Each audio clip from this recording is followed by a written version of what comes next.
Assalamualaikum, selamat pagi semuanya. Hari ini pertemuan kita selanjutnya, jadi Bapak harap semua mengikuti dengan baik ya nak ya. Nah sekarang sebelum kita mulai, kita berdoa sesuai dengan pilihannya masing-masing agar pembelajaran kita hari ini bisa dilancarkan. Yang pimpin doa siapa ya? Cila deh. Cila pimpin doa ya nak ya. Ayo nak.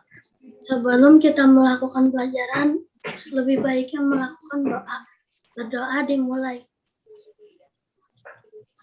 Berdoa selesai. Ya terima kasih Cila. Hari ini kita akan mempelajari tentang teks eksplanasi dan perpindahan panas. Tema 6, subtema 2. Tujuan pembelajaran kita hari ini adalah yang pertama, melalui teks bacaan, peserta didik dapat membuat ringkasan teks eksplanasi dengan benar. Yang kedua, dengan menuliskan pemahamannya tentang isi bacaan, peserta didik mampu menyajikan hasil kesimpulan isi teks penjelasan secara tepat. Kemudian yang ketiga, dengan mengisi laporan percobaan, peserta didik mampu membuat laporan percobaan tentang perpindahan panas secara radiasi dengan benar. Ini yang akan kita capai hari ini ya. Nah, sebelum kita mulai belajar, Bapak akan kirimkan link atau pranala absensi di chat ya. Ya, sudah Bapak kirimkan pranala absennya atau link absensinya. Silakan diisi dulu absensinya ya. Di teks eksplanasi itu adalah teks yang menjelaskan tentang sebab akibat dari suatu fenomena yang mana baik itu peristiwa alam, sosial, ilmu pengetahuan, budaya, dan yang lainnya. Ya.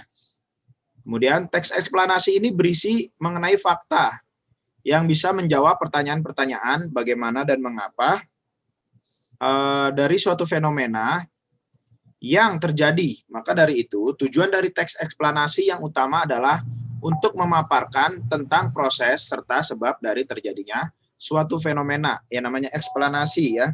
Jadi eksplanasi itu menjelaskan. Jadi teks untuk menjelaskan suatu kejadian ya, yang berdasarkan fakta. Jadi berdasarkan fakta, bukan berdasarkan cerita hayalan atau dongeng ya. Jadi teks eksplanasi itu berdasarkan suatu fakta ya, suatu fenomena yang terjadi, baik itu peristiwa alam, sosial, ilmu pengetahuan, budaya, dan yang lainnya semua ya. Nah, membuat ringkasan teks eksplanasi itu sebelumnya kita harus mengetahui nih apa itu gagasan utama. Ya, gagasan utama itu sambil mengingatkan ya, adalah pokok dari pembahasan dalam paragraf. Jadi ide pokoknya atau pokok-pokok yang ada dalam setiap paragraf. Jadi di sebuah kalimat, di sebuah bacaan itu, sebuah teks itu kan pasti ada paragraf ya. Jadi kita ambil ide pokoknya, nah, nanti itu bisa kita jadikan sebagai ringkasan teks eksplanasi. Bapak akan jelaskan langkah-langkah membuat ringkasan teks eksplanasi. Yang pertama, kalian harus membaca teks dengan seksama ya. Yang kedua, kalian mencatat gagasan utama dari setiap paragraf. Nah, setelah itu mengubah gagasan utama menjadi kalimat efektif dengan menggunakan bahasa sendiri ya, bahasa sendiri. Yang keempat, merangkai kalimat yang telah dibuat menjadi paragraf yang padu dan mudah dipahami. Ya, jadi menjadi sebuah paragraf yang mudah dipahami itu. Kemudian memastikan kosakata baku dan ejaan yang harus sesuai dengan pedoman umum ejaan bahasa Indonesia ya. Jadi sesuai dengan kosakata yang baku dan ejaannya juga harus benar. Jadi enggak, misalkan saya diganti jadi gua, itu nggak boleh ya. Nah, apa itu kesimpulan? Kesimpulan adalah pendapat terakhir yang mengandung informasi berdasarkan uraian sebelumnya. Nah, jadi ini kesimpulan kalian, pendapat kalian ya. Apa sih manfaat membuat kesimpulan? Manfaatnya adalah agar informasi yang diperoleh dapat mudah diingat, ya. Agar informasi yang diperoleh dapat mudah diingat. Perpindahan kalor secara radiasi, ya. Bapak minta paragraf pertamanya dibacakan oleh Ihdanisa. Paragraf pertama dibaca, nak. Bagaimana panas matahari dapat sampai ke bumi?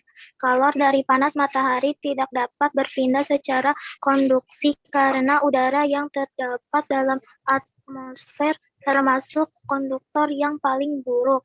Kalor dari matahari pun tidak dapat menghantar secara konveksi karena antara matahari dan bumi terdapat ruangan hampa yang tidak menghantarkan kalor. Jadi, kalor dari matahari merambat ke bumi tanpa melalui zat perantaran. Sekarang yang kedua, paragraf kedua. Dibaca tolong. Yelia, mana Yelia? Ada nggak Yelia? Paragraf kedua dibaca ya, Naya. Proses perpindahan kalor yang tidak memerlukan zat perantara dinamakan radiasi. Dapatkah kamu memberikan contoh lainnya perambatan kalor secara radiasi? Ketika kamu dan teman-temanmu pergi berkemah ke pegunungan, udara di pegunungan sangat dingin. Untuk menghangatkan badan, kamu perlu membuat api unggun. Nah, panas dari api unggun tersebut dapat sampai ke tubuhmu tanpa melalui zat perantara. Perpindahan panas seperti ini dikatakan secara radiasi. Ya, paragraf ketiga. Reski Aditya deh, Reski Aditya. Ya, Pak. Ya, dibaca, nak. Paragraf ketiga, nak. Kamu pergi keluar rumah pada siang hari yang terik dengan menggunakan baju hitam. Apa yang kamu rasakan ketika kamu keluar rumah pada siang hari yang terik dengan menggunakan baju hitam? Badanmu akan terasa panas. Hal ini disebabkan warna hitam merupakan penyerapan kalor radiasi yang paling baik. Iya. Nah, di sini ada kegiatan belajar ya kalian yang harus kalian kerjakan. Silakan disiapkan bukunya untuk mengerjakan. Di sini ada pertanyaan, silakan kerjakan. Bapak beri waktu sekitar 2 menit deh untuk mengerjakan. Kameranya dinyalakan ya, Nak, ya, agar Bapak bisa melihat kegiatan kalian ya, Nak, ya.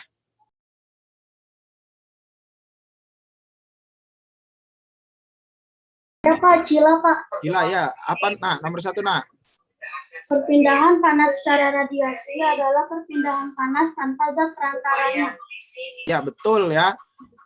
Yang tadi ya, api unggun bisa menghantarkan panas walau tidak ada zat perantaranya, padahal kita tidak menyentuh api tersebut. Ya, terima kasih, Cila. Nova, Pak. Nova, apa, Nak, perbedaan panas secara radiasi dengan perpindahan panas secara konveksi?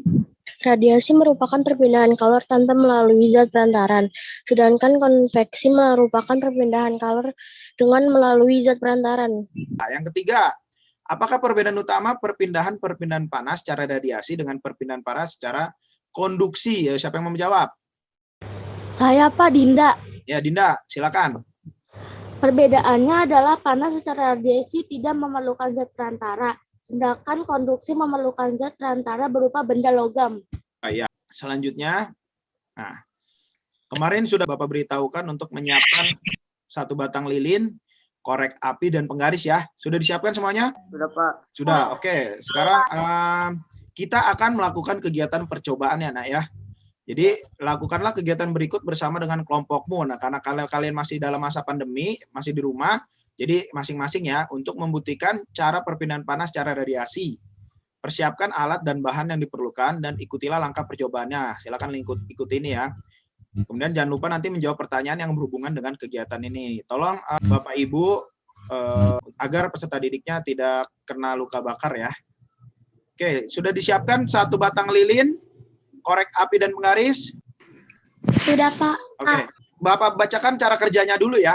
Yang pertama, nyalakan lilin dengan menggunakan korek api yang telah disiapkan. Yang kedua, dekatkan tanganmu ke nyala api pada jarak 2 cm.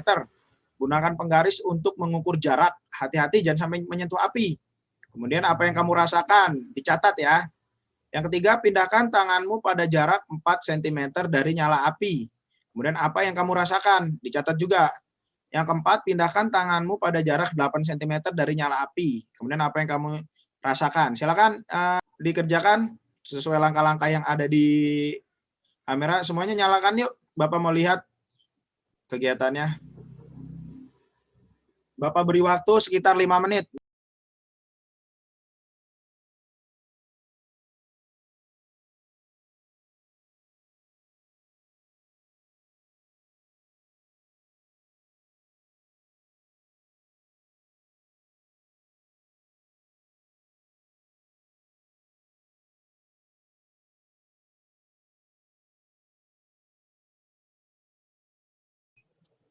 Yang lain videonya dinyalakan ya, kameranya, maaf, kameranya dinyalakan. Ida Nisa, Risti, Andaru, Ulan, Reski, Firmansyah, Farah, Celia, Cila, sudah menyalakan. Ya, sudah melakukan kegiatan, silakan. Tadi yang pertama, jarak 2 cm. Hati-hati ya, jangan sampai kena apinya ya, jangan sampai menyentuh apinya ya. Catat apa yang kamu rasakan. Kemudian setelah itu 4 cm. Catat ya, jangan sampai kena api, hati-hati ya, ya. Yang terakhir 8 cm. Kemudian catat apa yang kalian rasakan.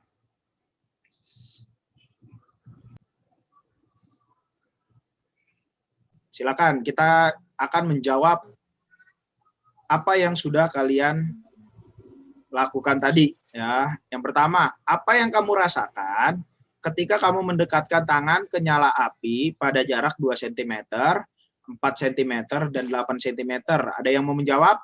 2 cm panas. 2 cm panas. 4 cm hangat. 8 cm tidak terasa 8 cm panas. tidak terasa panas. Oke. Bagaimana panas dari nyala api bisa kamu rasakan? Bagaimana? Kesimpulannya ujung jari ya. Dari ujung jari kalian ya, panasnya terasa di situ ya. Kemudian yang ketiga, apa nama perpindahan panas yang terjadi pada percobaan di atas?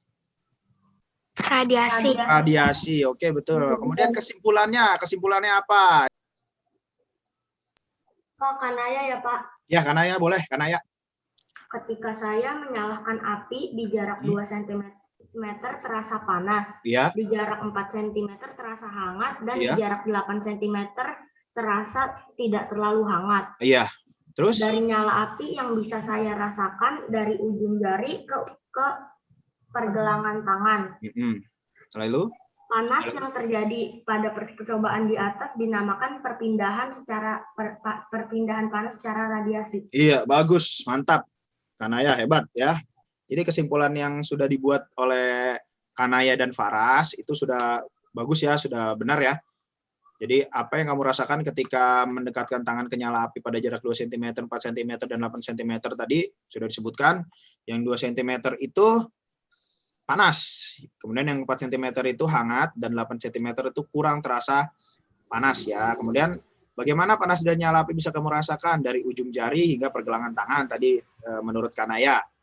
Kemudian apa perpindahannya? Perpindahannya itu secara radiasi karena tidak melalui zat perantara. Hari ini sampai di sini saja ya, Naya. Jadi kesimpulannya itu hari ini kita tadi belajar tentang apa, Nak?